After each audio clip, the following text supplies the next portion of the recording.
د دوړو هیوادونو ترمنځ د اړیکو د کچې پر پراختیا او پیاوړتیا د افغانستان او ازبکستان چارواکو ټینګار.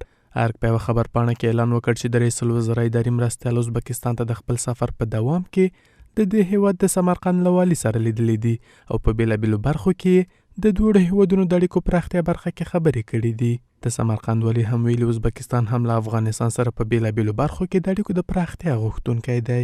بلخو عبدالسلام حنفي په ازبکستان کې له یو شمېر میشت افغان سوداګرو سره په لیدنه کې له هغوی غوښتي دي په افغانستان کې پانګونه وکړي. یو شمېر اقتصادي کارپوهان د هیواد اقتصادي ودې لپاره د کورنیو او بهرنیو پانګونو راجلبول مهم ګڼي. سرمایه‌گذارای ما که از افغانستان در خارج به سر میبرند و از او هم کمیسیون ایجاد شد اونها را دعوت کردن که در افغانستان بیان و به کشور خود در اینجا سرمایه گذاری بکنه.